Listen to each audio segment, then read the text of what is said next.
তার মানে 3 বছরের ডিফারেন্স। তাহলে 3 বছরের পুরাতন বই দিয়ে আমি ইন্টারমিডিয়েট ফার্স্ট ইয়ার পড়ছি, সেকেন্ড ইয়ারে গিয়ে ওগুলো 4 বছরের পুরাতন হয়ে গেছে, মেডিকেলে গিয়ে ওগুলো 5 বছর পুরাতন হয়ে গেছে, মেডিকেল সেকেন্ড টাইমে গিয়ে 6 বছরের পুরাতন হয়ে গেছে। 6 বছরের পুরাতন বই দিয়ে আমি মেডিকেল এডমিশন দিয়েছি।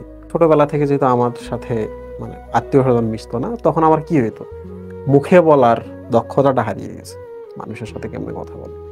তো এখানে একটা শিক্ষা আছে, তোমাকে যদি জীবন কিছু না দেয়, মনে রাখবা তোমার আর একটা জীবে সেই জিনিসটা অন্যদের থেকে বেটার হবে। তোমরা কি ভাবছো যে আমি খুব আজকে তোমাদের পড়াইতেছি আর মনে হয় যে সোনার চামচ মুখে নিয়ে বড় হয়েছে? না, এই ধরনের হচ্ছে ভয়ঙ্কর ভয়ঙ্কর পার হয়ে আসছে। সম্ভবত এই কারণেই মনে হয়, মানে আরো কিছু ইস্যু আছে আমার লাইফে, যেমন ট্রমাটাইজড চাইল্ডহুড। তোমরা এই নামটা শুনছো? ট্রমাটাইজড চাইল্ডহুড মানে হচ্ছে ছোটবেলায় প্রচুর মারধর খেয়ে আসা, মানুষজন এমন একটা সিচুয়েশন ক্রিয়েট করতো যাতে তুমি সেপারেট, তোমার ফ্যামিলি কিংবা তুমি খুব সেপারেট ফিল করতা, কেউ তোমাদের সাথে মিশতো না, কিংবা দারিদ্রতা, আর অনেক ধরনের ইস্যু আছে, বুঝছো?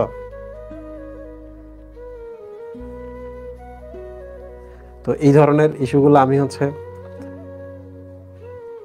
পার করে আসছে। আসার পর আমার যে জিনিসটা মনে হয়েছে, ছোটবেলা থেকে যেহেতু আমার সাথে মানে আত্মীয় স্বজন মিশতো না, তখন আমার কি হইতো, মুখে বলার দক্ষতাটা হারিয়ে গেছে, মানুষের সাথে কেমনে কথা বলে। তো আমি এটা পারতামই না। আমি মেডিকেল শেষ করছি, ইন্টার্নশিপের সময় গিয়ে একটু একটু কথা বলা শিখছি, কারণ মানুষকে তার স্বজনের মৃত্যুর খবর দিতে হইতো। ওই তখন গিয়ে আমি ধীরে ধীরে ডিলিংটা শিখি যে একটু কথা বলা যায় কিভাবে। তার আগ পর্যন্ত আমি কথা বলতে পারতাম না, আমার কোনো ফ্রেন্ড ক্রিয়েট হইতো না। শুধু এই অভাববোধ থেকে আমি বাইর হইতাম না, বাইর না হয়ে আমি সারাদিন রুমে থাকতাম মেডিকেল হোস্টেলে।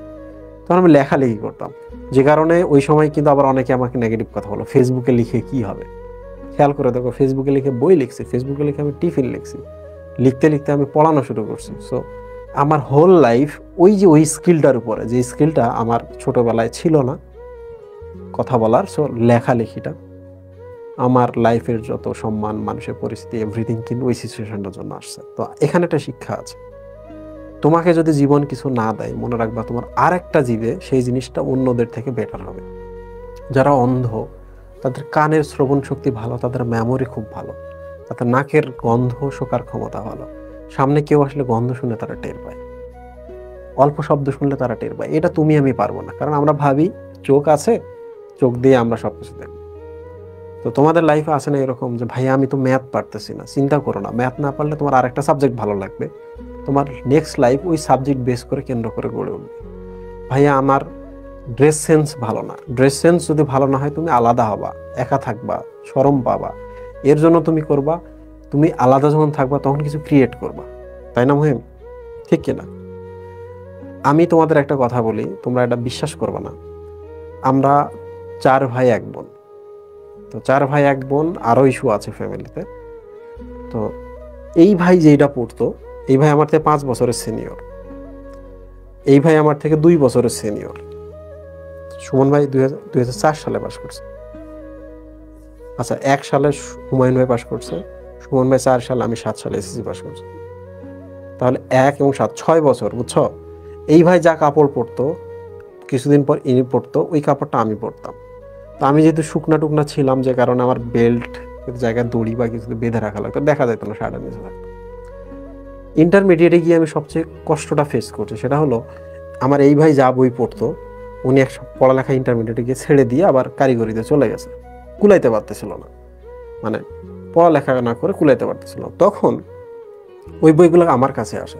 4, আমি 7, তার মানে 3 বছরের ডিফারেন্স। তাহলে 3 বছরের পুরাতন বই দিয়ে আমি ইন্টারমিডিয়েট ফার্স্ট ইয়ার পড়ছি, সেকেন্ড ইয়ারে গিয়ে ওগুলো 4 বছরের পুরাতন হয়ে গেছে, মেডিকেলে গিয়ে ওগুলো 5 বছর পুরাতন হয়ে গেছে, মেডিকেল সেকেন্ড টাইমে গিয়ে 6 বছরের পুরাতন হয়ে গেছে।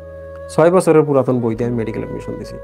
ওই সময় আমার যা কষ্ট হইতো, যে কোচিং সেন্টারে প্রশ্ন করতো সেকেন্ড টাইমের দিকে, তখন তো আমি কোচিংটা বেসিক্যালি করি, ফার্স্ট টাইমে তেমন কোচিংই করি নাই, একটা ক্লাস করছি। তো আমার খুব খারাপ লাগতো, কারণ বায়োলজির প্রশ্ন বেশিরভাগ আসতো নাসিম মানু থেকে। তাহলে কোচিংয়ে আমি এই প্রশ্নগুলোর উত্তর দিতে পারতাম না। যেগুলো আজমল স্যারের বই পুরাতন বইয়ে কমন পড়তো সেগুলো আমি পারতাম, হাসান স্যারের বইয়ে পুরাতনে যেগুলো কমন পড়তো আমি পারতাম, বাকিগুলো আমি পারতাম না। সো আলটিমেটলি মেডিকেল এডমিশনের পরীক্ষার দিনে গিয়ে এইটা একটা বড় ইফেক্ট হয়ে দেখা দেয় যে আমি কিছু কিছু প্রশ্নের উত্তর দিতে পারি নাই, যে প্রশ্নগুলো আমি আসলে কোনো দেখিও নাই, পড়েও নেই। বুঝতে পারছো? তো তোমরা তো এই জায়গায় লাকি। তো ওইটা একটা প্রবলেম থেকে কিন্তু আমি কিন্তু অনেক কাল আগেই ভাবছিলাম যে অন্তত সার্চ করে স্টুডেন্টরা যেন কিছু বাইর করতে পারে, যা চাই তাই বাইর করতে পারে। দেখো, লেকচার পাবলিকেশনসের বই তোমাকে পড়তে হবে না, দু একটা ইনফরমেশনের জন্য যদি ভালো থাকে ওখানে, তুমি চাইলে কিন্তু তালাশ থেকে ওটা কালেক্ট করে নিতে পারবে।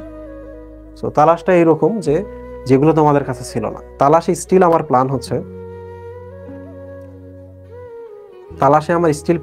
যে তালাশে স্টুডেন্টরা কখনো পে করবে না। তাহলে তালাশটা কিভাবে আমরা চালাবো? যেমন আজকে আমি একটা বড় অঙ্কের একটা চেক লিখে দিতে হয়েছে আমাকে তালাশের ডেভেলপমেন্ট পারপাজে, প্রত্যেক দিন খরচ হইতেছে তালাশে। তো আমি তো চাইলে ওটা চালাইতে পারবো না। তো আমরা প্ল্যান করছি যে তালাশে আমরা অ্যাড দিব। অ্যাড মানে হচ্ছে যে তালাশের সার্চ বারে বইগুলো যখন দেখাচ্ছে না, কোনো একটা জায়গায় আমরা কোনো একজন টিচারের বইয়ের প্রমোট করবো, বিনিময়ে সে আমাদের পে করবে, তালাশ চলবে, স্টুডেন্টরা ফ্রি পেতে থাকবে। সো তালাশকে আমরা এইভাবে একটা হচ্ছে ফিজিবল একটা প্রজেক্টে কনভার্ট করবো। সো নেক্সট টাইমে যদি কোনো অ্যাড আসে তাহলে ভেবে নিবা ওই অ্যাড দিয়ে তালাশ চলতেছে। স্টুডেন্টদের কাছ থেকে আমাদের এখানে টাকা নেওয়ার প্ল্যান নেই, স্টুডেন্টের জন্য ফ্রি, পে করবে টিচাররা।